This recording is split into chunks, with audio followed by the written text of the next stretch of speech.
Board exam की tension हटाओ, board exam की टेंशन हटाओ, मैथ्स को फन बनाओ। तो प्यारे बच्चों, स्वागत आज की पहली क्लास में, जहां पर हम सीखेंगे अंडरस्टैंडिंग क्वाड्रिलेटरल चैप्टर 3 एक्सरसाइज 3.3 सम नंबर 2 से एक इंपॉर्टेंट क्वेश्चन जो कि एग्जाम के अंदर काफी टाइम पूछा गया। प्यारे बच्चों, काफी इंपॉर्टेंट आपके लिए होने वाला है। तो चलिए स्टार्ट करते हैं। हमारे पास एक पैरेललोग्राम की शेप दी गई है बच्चों, जिसमें एक 50 डिग्री एंगल दिया है और हमें निकालना है एंगल वाई, एंगल एक्स और एंगल जेड की वैल्यू निकालनी है। तो पैरेललोग्राम की प्रॉपर्टी आपको पता होगी बच्चों, जो हमारी आमने सामने की जो लाइन होती है वो ऑलवेज जो है इक्वल होती है, यानी कि पैरेलल हो रहती है, राइट। और बेसिकली जो हमने सामने के जो अपोजिट एंगल रहते हैं वो भी हमारे इक्वल होते हैं, यानी कि जो एंगल एक्स है बच्चों, यहां पर हमारा एंगल वाई के इक्वल होगा, राइट।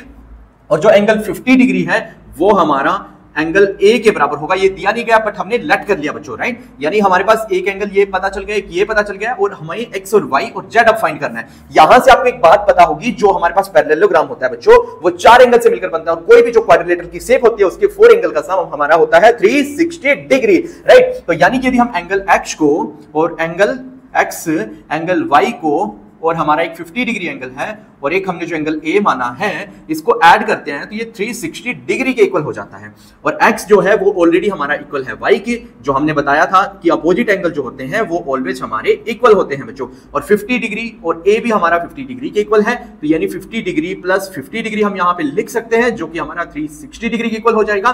50 और 50 100 और x हमारा 2 एंगल x हो जाएगा। और ये जो 100 हमारा बना है बच्चों, इसको हम उस साइड लेके जाएंगे जहां पर 360 है, यानी कि 2 एंगल x इक्वल हो जाएगा 360 डिग्री माइनस 100 डिग्री, जो कि हमारा बच जाता है 260 यानी कि 260 प्यारे बच्चों। और यहां पर एंगल x जो 2 मल्टीप्लाई में था, इसको हम ले जाते हैं डिवाइड में, तो ये हो जाएगा 130 डिग्री। यानी कि बच्चों जो एंगल x है, एंगल y है, वो हमारा आ गया है 130 डिग्री। ये भी कितना हो गया 130 डिग्री बच्चों, और y भी हमारा हो गया 130 डिग्री, ठीक है। अब z हमें बताना है प्यारे बच्चों। आपको मालूम होगा जो एंगल y है वो एंगल z के इक्वल होगा। इसके पीछे क्या रीजन है?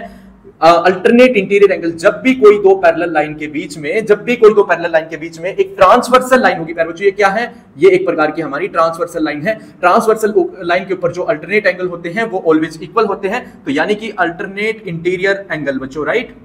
तो जिस वजह से जो एंगल y है वो z के इक्वल है, यानी कि एंगल z भी हमारा कितना हो जाएगा 130 डिग्री, राइट। तो हो बच्चों, आपको बहुत अच्छे से सम समझ आया होगा। यदि फिर भी कोई डाउट है, कोई क्वेरी है, कमेंट कीजिए, 101% मैं आपको हेल्प करूंगा। थैंक यू सो मच बच्चों।